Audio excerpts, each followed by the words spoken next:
Geoffroy Roux de Bézieux, bonsoir. Bonsoir. Je suis ravie de vous recevoir. Regardez ces mots de François Bayrou. Les conséquences seront importantes. La politique de Trump peut nous coûter plus de 0,5% de PIB. Quand on voit que même Éric Lombard, le ministre de l'économie, dit qu'on va devoir revoir nos prévisions de croissance, est-ce que nous sommes fatalistes selon vous ? Non, enfin, je pense qu'ils se mettent dans un scénario où ces droits de douane persistent, il y a une guerre commerciale, etc. Ce qu'il faut dire quand même, c'est que c'est un peu paradoxal de dire ça, mais la France est probablement pas la nation d'Europe la plus à risque parce que nous, on a un déficit commercial avec les États-Unis. On est une des seules nations en Europe, il est petit, de 6 milliards, là où l'Allemagne exporte plus de 70 milliards, enfin un excédent de 70 milliards, l'Italie 50 milliards. Donc c'est plutôt ces pays-là qui vont souffrir économiquement. Alors évidemment, on n'est pas tout seul et globalement, ça peut faire une récession. Après... je trouve ça très difficile, moi, de donner un chiffre de PIB comme ça, parce que on ne sait pas comment l'économie va réagir. Et l'économie, elle est plastique.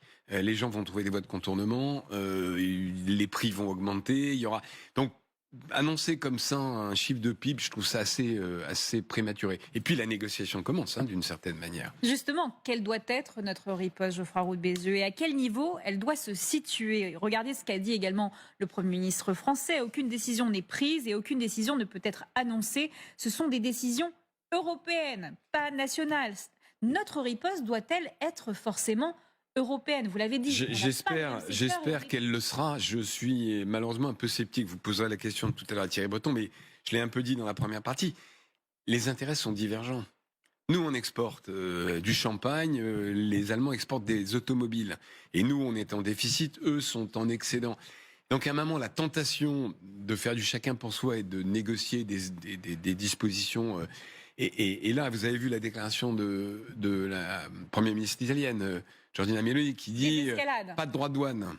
Pas de droit de douane en réponse aux droits de douane. Donc, j'aimerais que ça soit une réponse européenne. Je n'en suis pas complètement sûr, en fait. Et d'ailleurs, c'est ce que cherche Trump, pour qui la création de l'Union européenne est une aberration, une machine bureaucratique pour... L'expression qu'il a prise, je ne la citerai pas, mais emmerder les États-Unis. Entuber. Entuber les États-Unis, si vous voulez. Et donc c'est là où le bras de fer est important. C'est un peu le moment de vérité pour l'Europe, puis c'est aussi le moment de vérité sur la politique industrielle de l'Europe. Parce que à la fin des fins, c'est de la compétitivité dont il s'agit. C'est le rapport Draghi, et qu'il ne faut pas oublier. Donc on a vraiment besoin d'un moment européen. J'espère qu'il se produira. Moment de vérité également pour la géopolitique, puisqu'on voit que chacun joue sa partition très clairement.